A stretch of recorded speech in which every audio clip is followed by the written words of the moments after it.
Alright, so a friend of mine, Kaho, hi Kaho, has asked me to do what are some things you can do with a kettlebell, especially a really heavy kettlebell.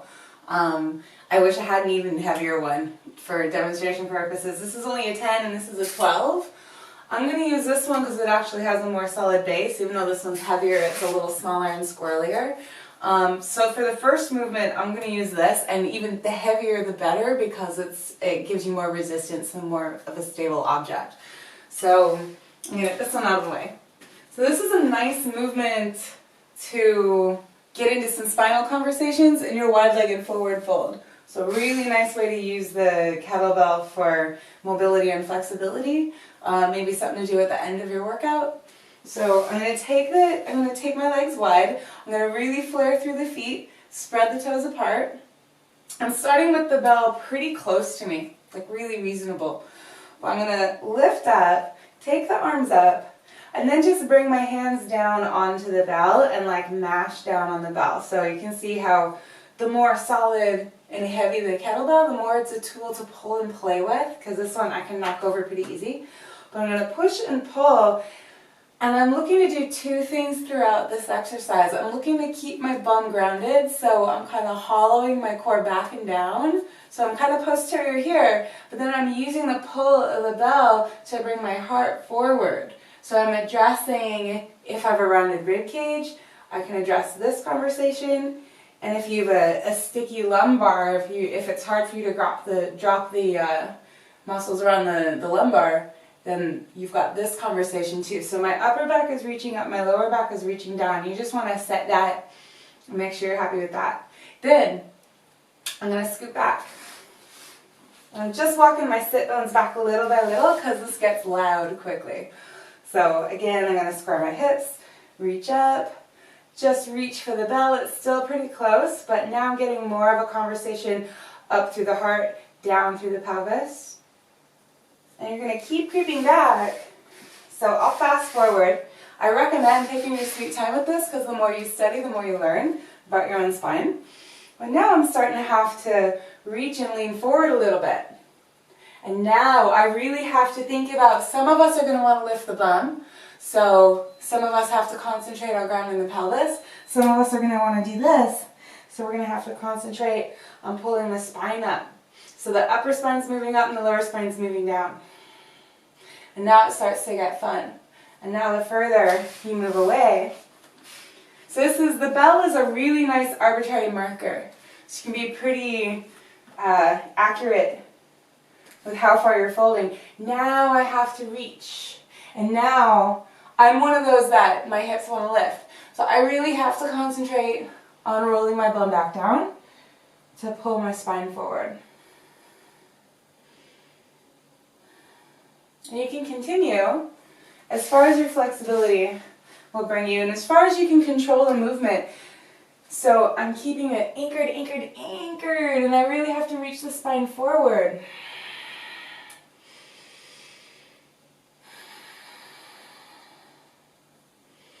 Keeping the feet active, keeping the legs engaged, continually tucking the pelvis under at the same time as I reach my heart forward. And you can just see what you can get away with your range of motion, yeah? So that's about good for me today. I could probably reach further, but my sit bones would leave the ground. And I'm really being meticulous about this tuck here to get the lumbar to lengthen so that I have to use my upper back, yeah? So that's one of my faves. I'm going to switch to the heavier kettlebell for this one. So for this, a heavier bell really does make a difference. And I'm going to set it on the ground behind me. So the reason why I like to use a kettlebell for this is actually just the weight and the ergonomics of the grips and the handle. So I'm going to climb back. I'm going to set my heavy kettlebell behind my head. And you can grab the bell. I'm just going to grab the body of the bell. It's going to stay on the floor. So really, this is only 12 kg. If it was 16 kg or heavier, it'd be an even better counterweight. So what I'm going to do is squeeze my elbows together. And then start to zip the core under, bring the legs up, point the toes. So I've got one leg, I'm anchoring my belly down, and I'm gonna see, instead of this is pretty easy. I'm gonna try to keep my toes pointing to the ceiling. I'm gonna pull on the bell as a counterweight, and I'm gonna make sure my elbows are collecting. So I'm using serratus. So this is a nice way to get the core and the shoulders to communicate. And I'm gonna try to pull on the bell as a counter lever, and you can see how my bell's a little bit too small. I guess it just makes it more challenging. And then I'm going to squeeze my elbows, I'm going to pull on the bell as I slowly roll back down, roll back down, roll back down. Good. Now the larger the bell, the more of a solid thing to pull on, because it's this pulling forward, closing the ribs, closing serratus. You're crunching against the bell, but it's so heavy that your hips leave the ground instead of your upper body. So if I don't have an object to grab, I'm doing this. But since I'm connected to an object, when I pull, it levitates my hips.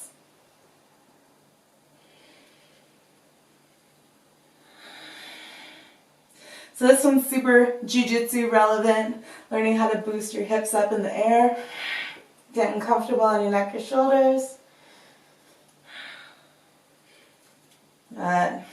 So those are 2 quick ones for hollowing up through the core, lengthening the spine.